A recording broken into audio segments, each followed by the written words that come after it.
Great, so you can quickly reverse sections without going into a sample editor and without using the knobs. It's just extremely easy. And you can see that everything else that we edited before, like the pan, we can get a much better idea of how extreme that pan effect is and how far we've gone to the left or right. If I go back, you've just got to figure every time you click on every slice. So we've got a 21, we've got an 18. I mean, we know it goes all the way to 64, so we've got a pretty good idea of where it is, but you can't really see where your edits are, and you have to go through each slice, and you don't really get a good idea of the groove and the loop. But if we press this button, you get suddenly a much better idea of the pattern of this panning. So, if you want alternate panning, you can do it this way, and we can quickly get a much better edit going on. And let's play that.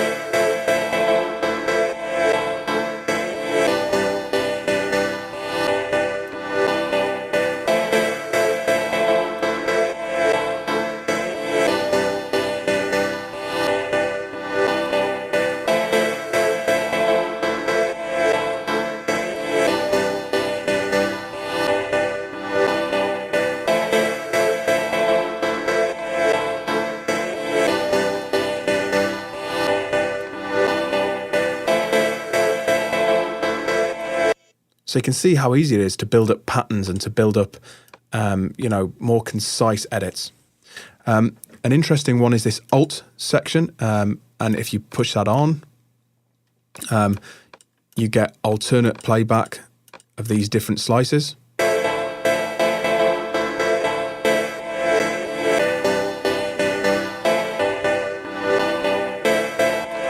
It's pretty random, but if you've got them selected, it'll just randomly play each of these slices back.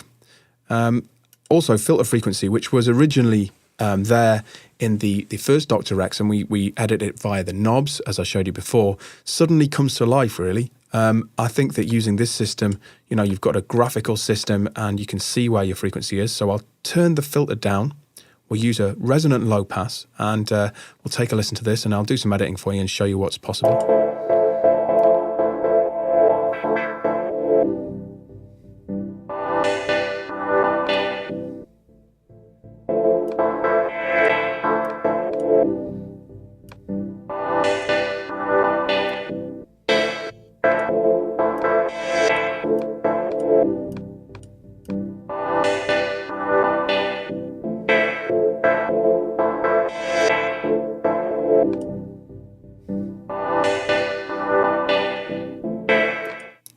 So it's really starting to come to life, and we've really transformed our loop just using a few controls, and it's much faster.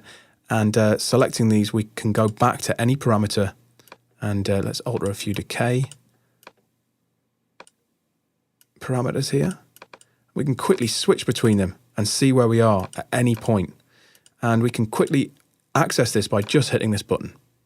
Also, we can change our outputs, and if we flip this round, you see you've got slice outputs.